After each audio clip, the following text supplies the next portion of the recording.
নমস্কার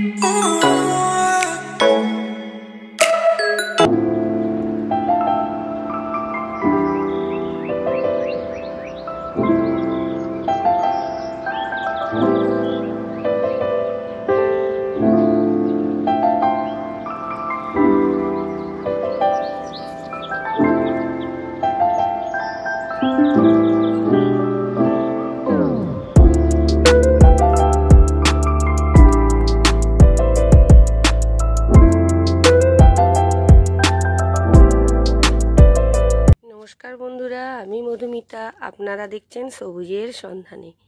বন্ধুরা, শীত তো চলেই যাওয়ার মুখে চলে এসছে। শীতের মধ্য সময়ে আমরা পদার্পণ করছি। এই সময় ভরা শীত, বেশ ভালোই জাঁকিয়ে ঠান্ডা পড়ছে। জানুয়ারির আজকে সম্ভবত 4-5 তারিখ হবে, আমার ঠিক পারফেক্ট ডেটটা মনে নেই। তবে দেখুন বন্ধুরা, গাছে কিন্তু শীতের পাহাড়ি ফুলে ভরে যেতে শুরু করেছে। দেখুন কত সুন্দর সুন্দর স্টার গাঁদা, চীনা গাঁদা এবং যেগুলো নর্মাল গাঁদা, সেই গাঁদা বেশ ফুটতে শুরু করেছে। আর চন্দ্রমল্লিকা কিন্তু ভরে গিয়েছে বন্ধুরা। দেখুন, এটা কিন্তু আমার পুরানো গাছ, আগের বৎসরের রাখা গাছ। সেই গাছে দেখুন বন্ধুরা, যথেষ্ট ফুল হয়েছে। ফুলগুলি হয়তো খুব বড় হয়নি, কিন্তু ফুল কিন্তু হয়েছে। দেখুন এত ফুল হয়েছে, দেখতে অপরূপ সুন্দর লাগছে। আর এই আমার পিটুনিয়া, আমার মনটা খারাপ হয়ে গিয়েছিল যে শুধু সাদা রঙের পিটুনিয়া হলো এবার, আর অন্য রঙের হয়তো হবে না। কিন্তু আমি অনেকগুলি পিটুনিয়া এনেছিলাম, তার মধ্যে এই দেখুন আমার বেগুনি কালার, দারুণ সুন্দর একটি কালারের সৌন্দর্যে প্রজাপতি তো মজেই যায় আর মানুষও পাগল হয়ে যায়।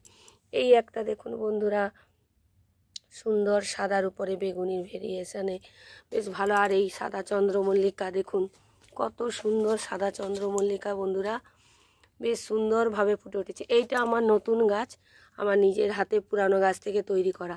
আর এইগুলো হলো এই গাছেরই চারা বন্ধুরা, এই গাছের থেকে তৈরি করা চারা। দেখা যাক এর ফুলের কোয়ালিটিটা কতটা ভালো হয়। দুজনকেই কিন্তু সমান খাবার দেওয়া হয়। ফুলের কোয়ালিটি হয়তো একটু তফাৎ হবে, কিন্তু যত্ন করলে কিন্তু সমানই ফুল হয়। এই স্টার গাঁদাগুলো দেখতে কত সুন্দর লাগছে বন্ধুরা। আর এটাও আমার আগের বছরে রাখা থেকে কাটিং নিয়ে তৈরি করা গাছ, মেরুন কালারের চন্দ্রমল্লিকা, অপরূপ সুন্দরভাবে ফুটে উঠছে। দেখুন বন্ধুরা, অপরূপ সুন্দরভাবে ফুটে উঠছে। এই আমার চন্দ্রমল্লিকার গাঁদায় আমার এই ছোট্ট বাগানটিকে ভরিয়ে তুলেছে বন্ধুরা।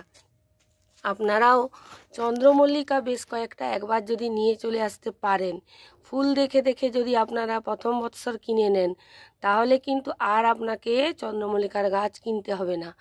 সেই গাছকে গ্রীষ্মকালে যদি আপনারা একটু ছায়াযুক্ত জায়গায় জল দিয়ে বাঁচিয়ে রাখতে পারেন, তাহলে কিন্তু দেখবেন আপনার বাগান কিন্তু নেক্সট বছর ফুলে ফুলে ভরে গেছে। আমার সেরকম কন্টেনার না থাকার জন্য আমি বেশি ফুলের গাছ করতে পারিনি বন্ধুরা। নেক্সট ইয়ার আমি চেষ্টা করব আরও বেশি ফুল করতে। এই দেখুন, এইটি একটি মরমর অবস্থায় পর্যায়ে চলে যাওয়া গাছ, কিন্তু দেখুন এটিকেও আমি বাঁচিয়ে এবং এতেও কয়েকটি ফুল হচ্ছে বন্ধুরা। চন্দ্রমল্লিকার ফুল সবচেয়ে বেশি দিন লাস্টিং করে, তাই এই ফুল বাগানকে কিন্তু শোভাবর্ধন করার জন্য যথেষ্ট পরিমাণে সাহায্য করে।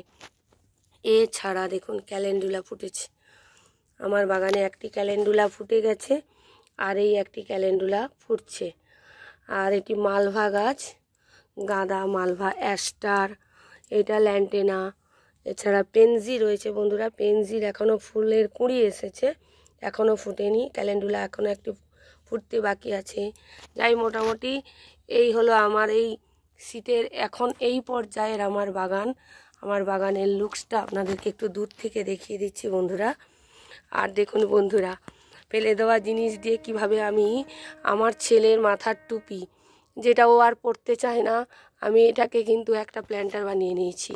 আপনারা হয়তো হাসবেন, কিন্তু আমার মনে হয় বেশ রঙিন রঙিন উল দিয়ে তার মধ্যে মাটি দিয়ে একটি গাছ লাগিয়ে দিয়েছি, এবং এই গাছটি বেশ সুন্দরভাবেই বড় হবে, কারণ এইটি যেহেতু ময়েশ্চারকে ধরে রাখে, তাহলে অল্প জল দিলেও এই গাছটি বেশ ভালো গ্রোথ পাবে।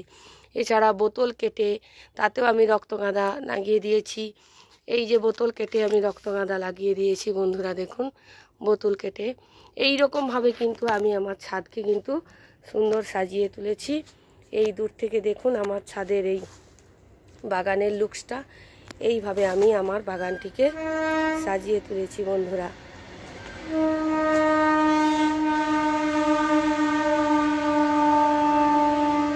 আমাদের বাড়ি যেহেতু রেল লাইনের ধারে, সেই জন্য ট্রেনের আওয়াজ একটু অসুবিধার সৃষ্টি করে, কিন্তু মানিয়ে নিতে হবে। যে যার যেখানে যেরকম পরিবেশের মধ্যে থাকে তাকে সেই সবের সঙ্গে মানিয়ে নিতে হয়। তাই বন্ধুরা আপনারাও একটু কষ্ট করে মানিয়ে নেবেন। এই হলো আমার বাগানের লুকস।